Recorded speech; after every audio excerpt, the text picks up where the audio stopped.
Hello, welcome to At Mun. I'm Rob Pitt. Tonight we've brought our cameras to the editorial offices of the Muse, the student newspaper here at Memorial University. To tell us something about it, I have here to speak to first Ann Evans, one of the co-editors of the Muse, a newspaper that was founded 33 years ago. And the Muse is a student newspaper. What does this mean? Does it mean it's by the students or for the students? It's by the students and for the students. All the staff members are students, and we try to cover issues that are relevant to students. We're a campus newspaper, and we treat the campus as a community.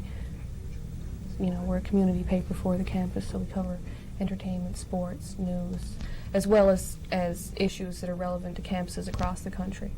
Is there any thing you could say is particularly the mandate of the Muse that is your special preserve as a news medium? Well, besides being a service to students, telling them what's wrong, and like if we think they're being ripped off, we'll try and cover it. Well, the Muse is a member of Canadian University Press. That's a cooperative of student newspapers across Canada, and their statement of principles reads that they strive to be an agent of social change, which means that they try to cover issues that they see as being a violation of human rights, sexism or racism, or, you know, basically that. Could you say then that the idea of, or the editorial policy of Canadian University Press is the editorial policy of this newspaper? Yeah. Okay, I've noticed in the Muse, looking through various issues, that you cover certainly matters of that nature, topics of social concern, social interest, but you cover a lot of other topics besides. What's your editorial policy, or what are your ideas governing choice of other matter in your issues of the Muse? Well, we don't edit, we don't bump out a lot of stuff. If any student comes in with an issue that they want to cover, we're more than happy to print it, you know, as long as it's not libelous or racist or sexist.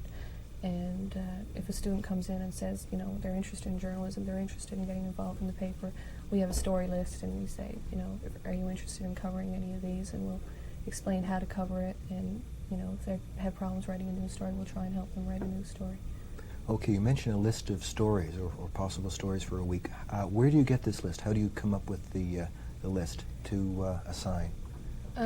Well, sometimes we get phone calls from people say this happened, and, you know, I really think you should cover it, or we'll follow up a story from a last issue or a couple of back issues.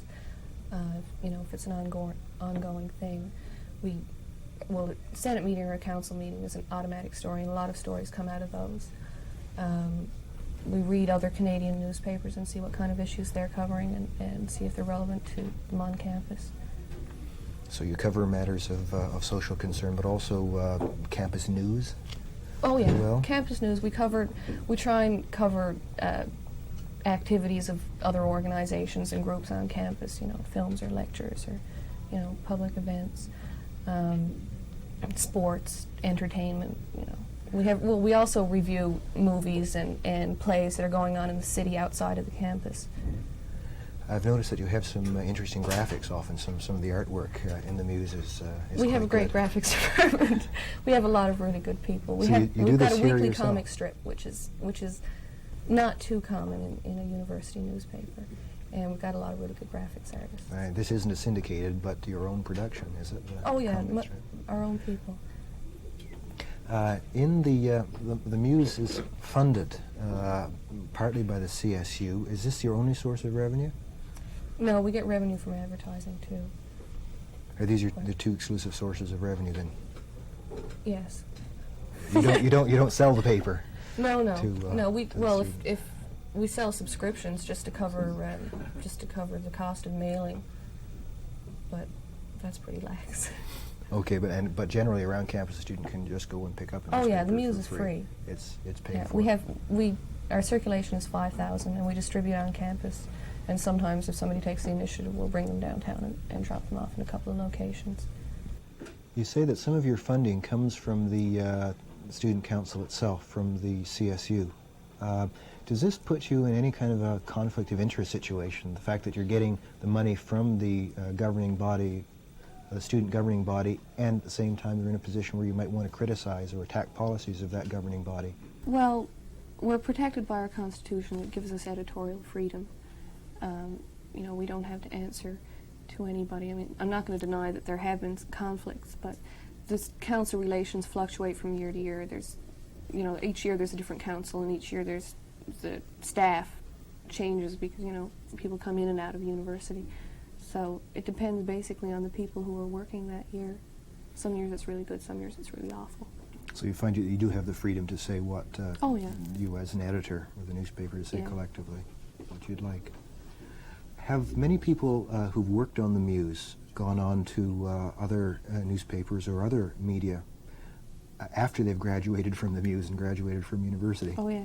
If you go through the back issues of the Muse, you're going to recognize, you know, tons of names that, you know from the media. Students who were here last year have gone into communications and film studies and things like that. We've got Earl McCurdy and Bill Gillespie were on the paper years ago. Sharon Gray, Bob Petrie. Those are just names off the top of my head. So in a sense, the Muse is part of their your education or preparation for yeah, what you you're going to do learn a later lot on. about the media and news reporting by joining the paper. I spoke next to Jerry Porter, one of the co-production managers on the Muse, about the way that the Muse is actually put together. Jerry, how often does the Muse publish? The Muse comes out once a week during the fall and winter semesters, and usually bi-weekly during the summer, So regularly.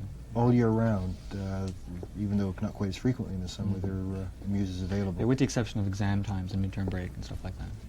I guess that's so that the Muse staff itself can spend their time.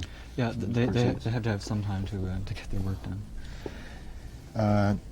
Can you tell us what's involved in putting together an issue, any given issue of the Muse in the course of a week? Well, basically, after the staff meeting, which is on Monday, the stories are assigned to people who begin working on them. By the time Wednesday rolls around, most of the stories are done or in the process of being done. And the real heavy workload is on Wednesday night when people are finishing up their stories and writing stuff, writing their headlines and editorials and all that material. That right now is sent up to our typesetters at Robinson Blackmore, and it comes back on Thursday afternoons, where we just organize it and paste it up on Thursday nights, which can go anywhere from 7 o'clock to 1 or 3 a.m. And so you work pretty late or pretty early. Yeah, Some the hours are a little bit unusual for students. Now you say that this is what's been happening usually, but this is going to be changing soon? Yeah, right now this semester we've purchased our own typesetter, which will mean very big changes for the way the Muse goes out. For the past 10 years we've been doing this, we've been sending our copy out to be typeset. Right now we'll be sending it to our own typesetter in this building to be set, which means that it'll take a little longer, but we'll have more control over basically how the paper is going to look. We can make the copy and generally everything fit better into the paper, and we can make last-minute changes and corrections that we otherwise wouldn't have been able to make. So in other words, we have a lot more control over how the paper is going to look in the end. Okay, you get your copy and you have it ready, printed in a form that can be pasted up. You mentioned paste up and layout. What actually goes on in this? This sounds like the actual physical putting together of the paper. Right. Well, all that happens is that people take the copy, which comes in justified strips off the typesetter, and we cut it up and try and arrange it on pages around the advertising to look, to be readable, so that it's not too gray. We like to have graphics in a page, for example, and there's a whole lot of interesting little rules to make involving graphics to make a page look nice and readable. So you're considering aesthetics as well as very much so. content. Very much so. It's important.